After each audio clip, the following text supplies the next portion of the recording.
So everyone is talking about Ozempic, right? Ozempic and all the other GLP ones.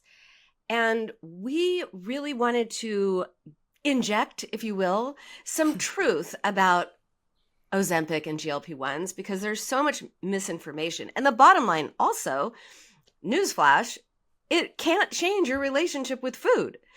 So let's get into it. Let's start with, well, wait a minute. Let's start with Alisa. Dr. Alisa, you are on Ozempic, right? I'm on a GLP. You're on a Yes. GLP. Yeah. So what are your thoughts about Ozempic or the GLPs? Yeah, I'm really forking sick of it because I hate how much shame and how much negativity is out there because turns out this is actually a tool. It's not the whole toolbox. And using a tool doesn't mean you're cheating or giving up or abandoning your body or saying that you hate fat people.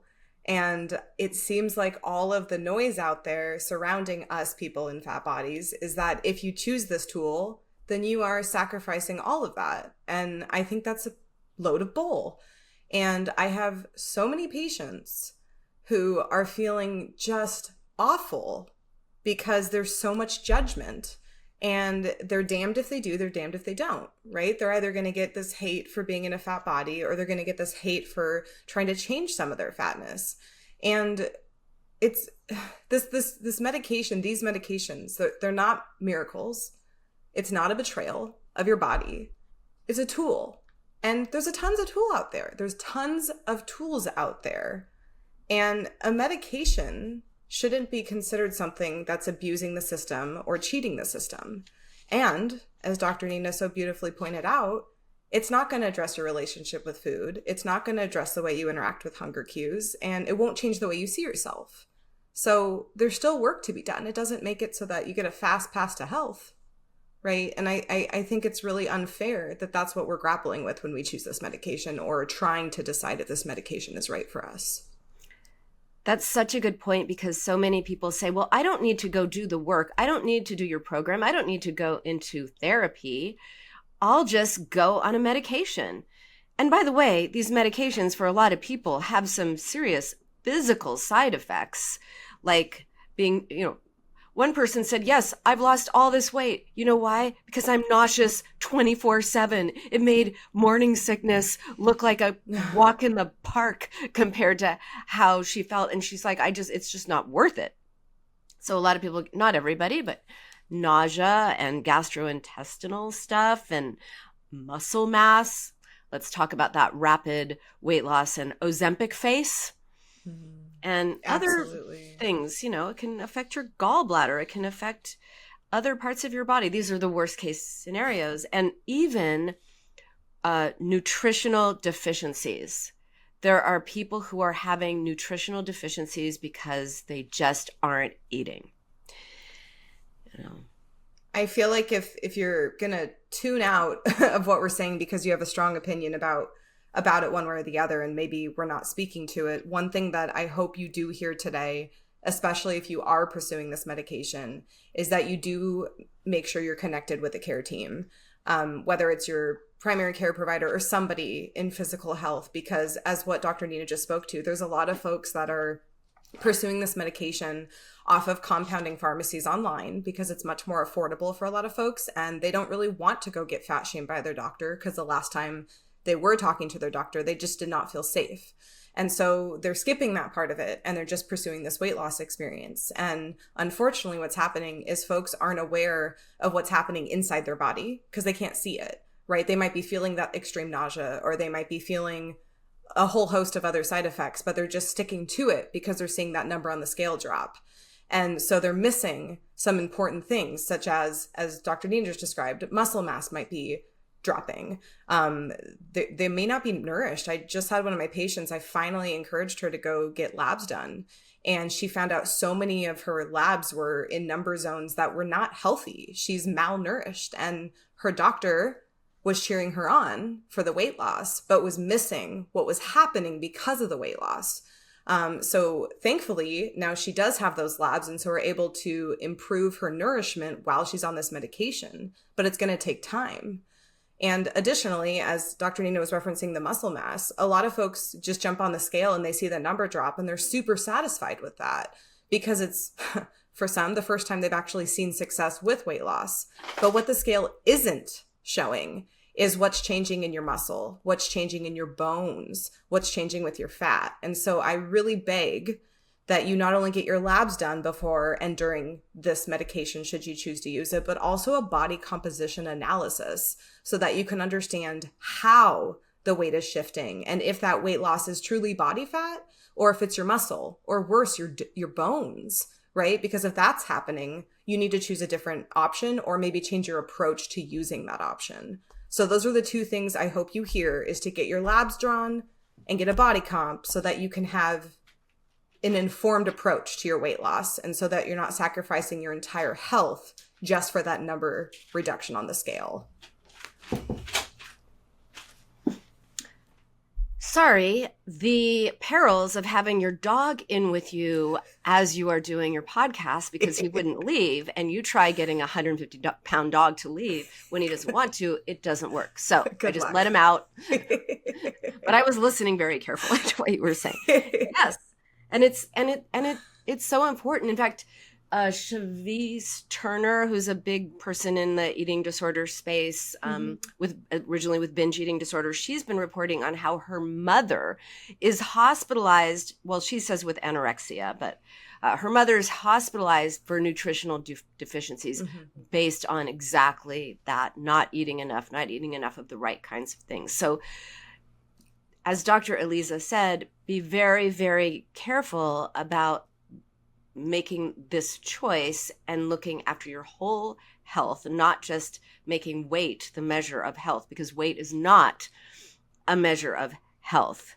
And be very wary about getting like less expensive, cheap versions of these medications. I know 2 people who got hospitalized after a bad reaction to some GLP-1s they bought online, supposedly under a doctor's, not care, but sign up. So that's those are the scary parts of these medications. Let's talk about the good aspects of it from your perspective. And then we actually have a question from a listener exactly about this. So we'll get to that in a moment. But first, Dr. Alisa, what's your experience being on this GLP-1? Yeah, I've noticed a lot of emotions that have come up for me and ones that I didn't anticipate. I had a lot of hope because as a person in a fat body, I wanted to try something that wasn't linked to diet culture. And I know that might be a little bit complicated to even say, because some might say, well, you need to be on a diet while using this medication. But what I've noticed about this medication is I've actually completely shifted the way that I think about food, and that I'm not completely obsessing over it. I'm not thinking about it constantly. And that's something that diet culture ingrained in me, was that I need to count every macro. I need to make sure I never have too many calories and all of those details that are very consuming, as many of our listeners can probably relate to. And with this medication, I think about other things in my life. And I get to enjoy the other interesting things that I have been neglecting because I was so consumed with the diet focuses. So I think that's one of the big things that I've really appreciated, is that hope. However, also, which we kind of led with today, there's a lot of shame because there's so much hate and judgment about this medication. And it's hard to be in a space where I'm promoting patient well-being and fat affirming care. However, there's this belief that if you are using this medication, then you're anti-fatness. And I want to challenge that right now, because you can love your body and practice fat affirming beliefs while also changing your body. And that's a space that people have a lot of difficulties being in. And that's a voice that I think needs to be louder, that you can both celebrate your health and change it simultaneously. So I've also noticed a lot of curiosity with that, of like, how can I examine this new perspective while also respecting and appreciating my history, right? Appreciating that my fat body has a lot of stories and a lot of memories that it's been through. And loving your body does not mean loving your weight. That's a really important distinction, because a lot of people hear that and they think that maybe we're espousing health at every size, that rather than, which, I guess for some people that's fine. Or let me actually start over. I think when people hear that, they think that we're promoting body positivity, that you should just love your body, whatever the number on the scale is, love it, love it, love it. And you're not supposed to lose weight. That's bad. You're supposed to just practice body positivity and be really good with your body as is. That's not what we mean when we talk about loving your body. Loving your body means having a positive attitude towards your physical form, which is you.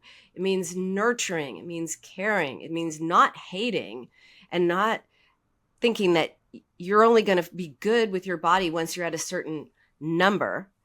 It's about just nurturing your physical form. That's what it is about. And you could nurture yourself, or that your body self, and want to lose weight. Those things are mutually exclusive, are not mutually exclusive. I always get that one confused. Those things are different. They are different. And that's really important to both Dr. Nina and I. And I think that's something that her and I agreed on when we first met, was that there just is such this extreme polarization. And it's really infuriating because, especially with this topic, using a tool to help regulate your body in a system that's constantly working against people in fat bodies.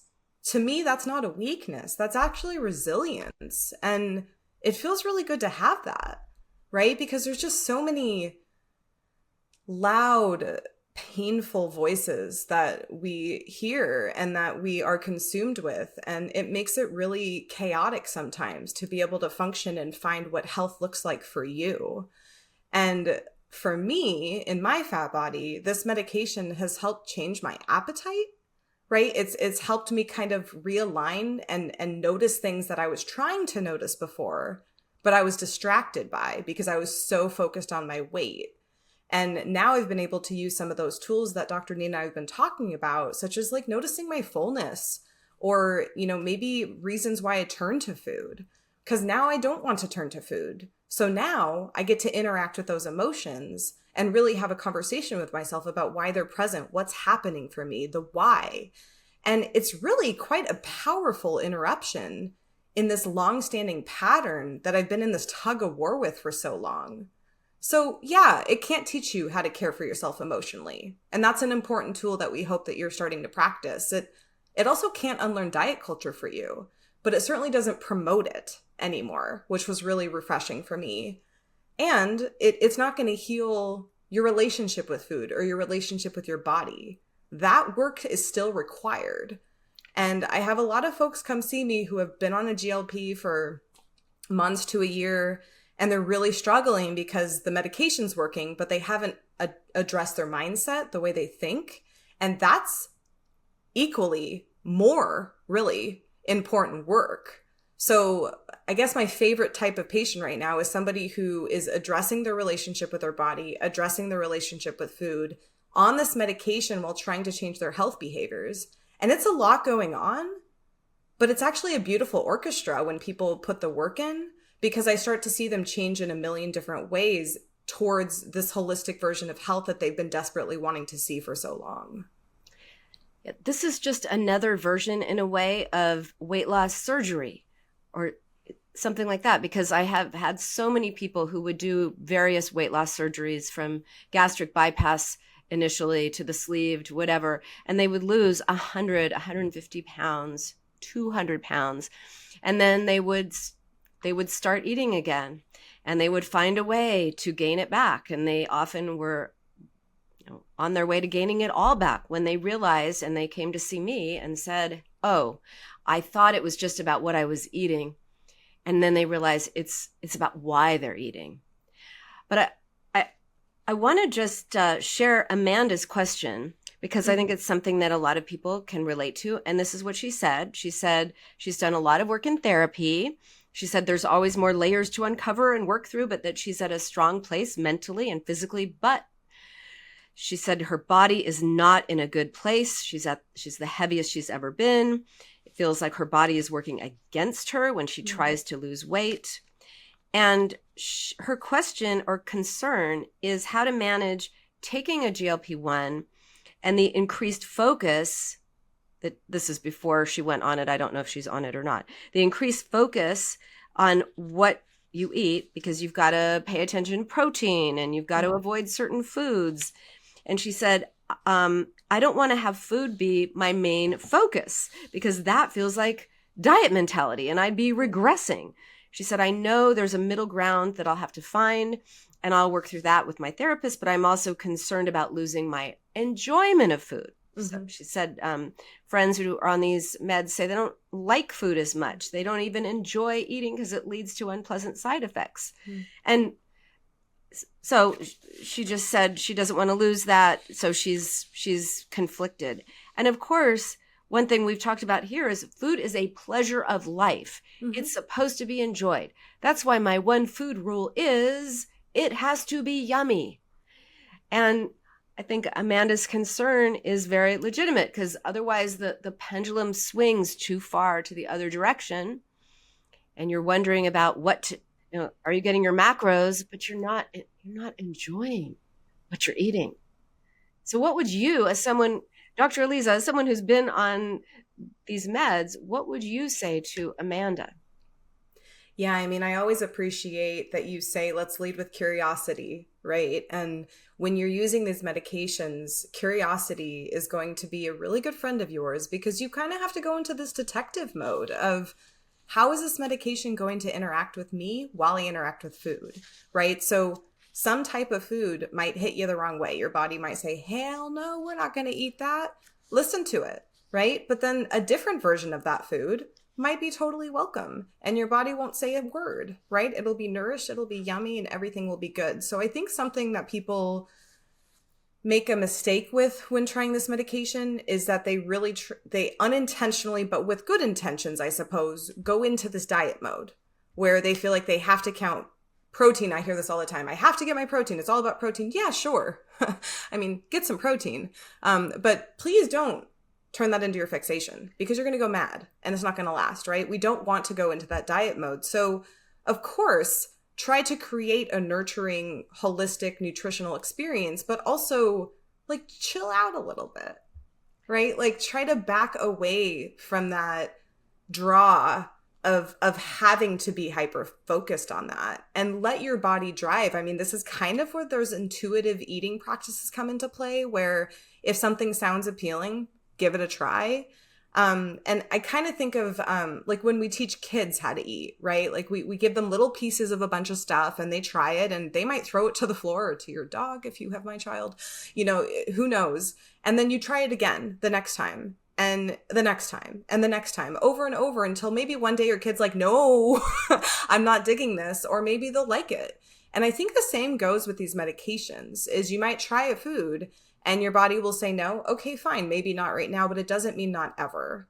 And another thing is that a lot of the foods that people are eating prior to these medications don't feel good on their body, but they were ignoring it, right? They were kind of forcing their bodies to eat that pizza or eat those high fat or very fried or high sugar foods because that was usually in response to an emotional discomfort.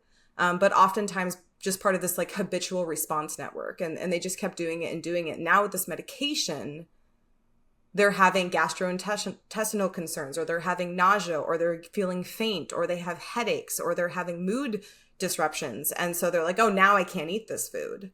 Well, the reality is your body before was telling you no, but you were choosing to ignore it. Whereas now your body's telling you no, and then this medication is adding its effect. So now it seems like a huge, like very aggressive no. So what that tells me is that you need to tune in a little bit more because your body was communicating with you the whole time. So I guess all of this wrapped up into a summary, I would say, be curious, drop the fear, and don't get too focused on all that shit you were with diet culture because that's just going to drive you into the same wall.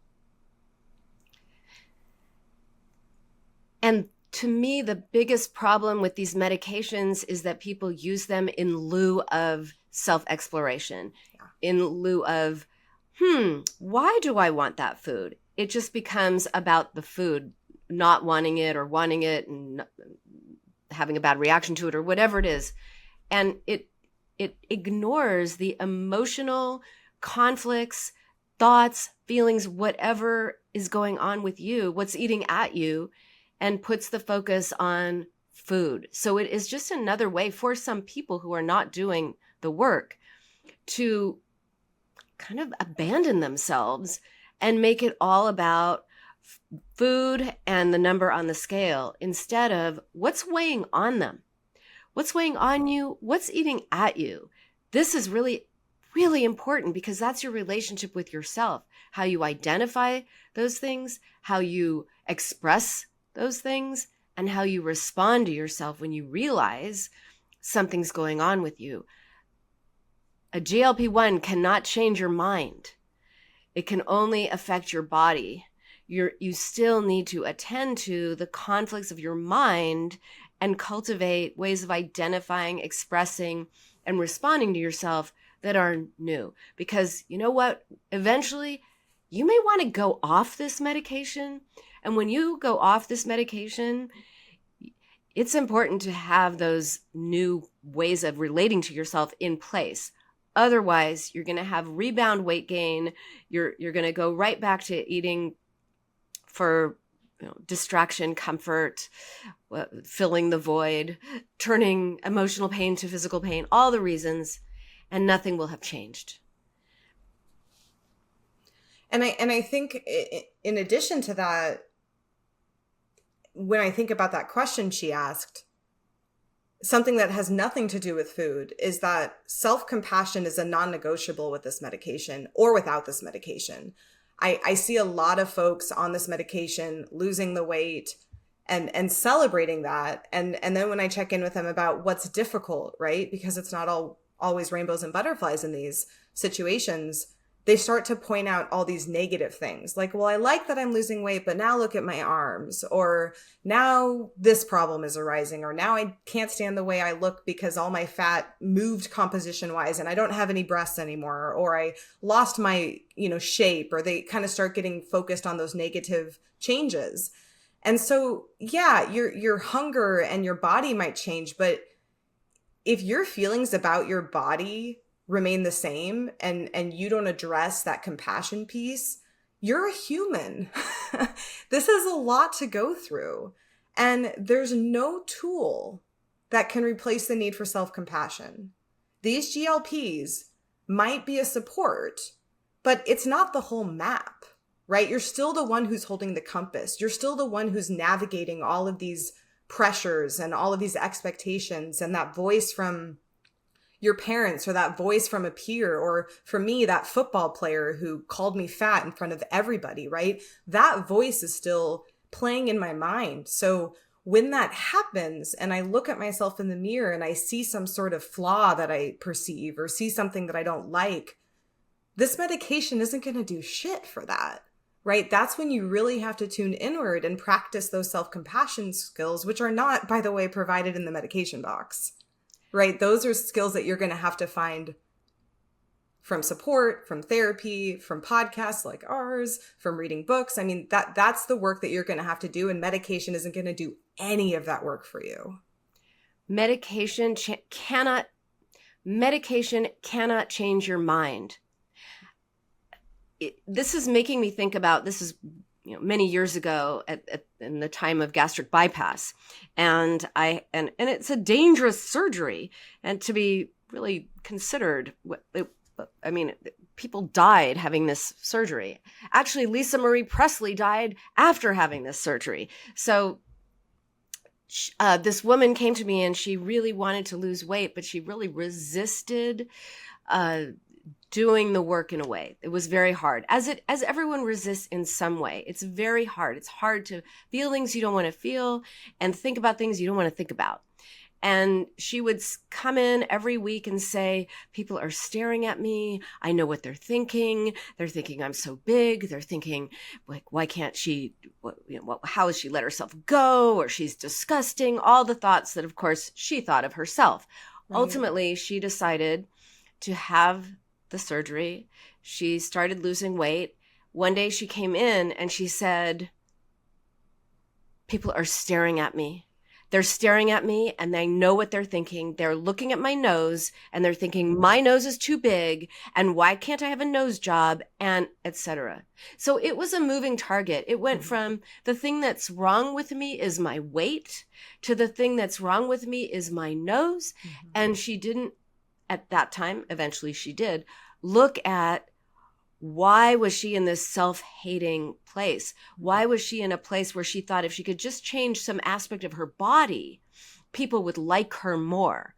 So she had to go back and look at, why did she think people were thinking these bad things about her? Who were the original people who were critical and judgmental of her? And how had she brought that into her current life and was constantly being tortured? So it went from the size of her body to the size of her nose. It was never about either of those things, and probably nobody was thinking that. She was thinking about that, and that came from somewhere, and she couldn't lose that in a bypass surgery, and you can't lose that taking a GLP-1. You have to change your relationship with yourself to change your relationship with food for good. It's harder, but it's long lasting. That's why I call my method the binge cure. It's a cure. It's not a recovery. It's a cure. But the cure is not through a medication or a surgery. The cure is through your relationship with yourself and curiosity. Yes. Exactly. We need to have, as my shirt says today, more loving and less judging, right? Love it. We need to practice the compassion. And, you know, I think what really stands out to me is if you're using one of these medications or you're thinking about it, just remember that this is not cheating. You're not giving up on yourself. You're not letting go of anything. You're not doing anything wrong. Okay. You're just navigating care in a system where it's never been made easy to trust yourself, right? You deserve joy. You deserve to eat. You deserve to enjoy what you eat. You also deserve some softness, right? Like you're allowed to be a work in progress and work on developing this compassion for yourself. And if you do start losing weight and then you notice your nose is bothering you, maybe it's time to look at some other aspect of you, maybe a little bit more internally, right? Because maybe you change your nose, you're going to notice something wrong with your cheekbones or something next, right? Like there's always going to be, as Dr. Nina said, a moving target if you're ignoring what you actually need to address. And we are all perfectly imperfect. I'm holding up a cup that says perfectly imperfect for those of you who are listening. Perfectly imperfect. And we have to embrace our perfectly imperfect selves and not try to get to some state of perfection by the number on the scale or what our nose looks like or anything else. Like appreciate and what am I trying to say? Appreciate your perfectly imperfect self because it's the only self you have.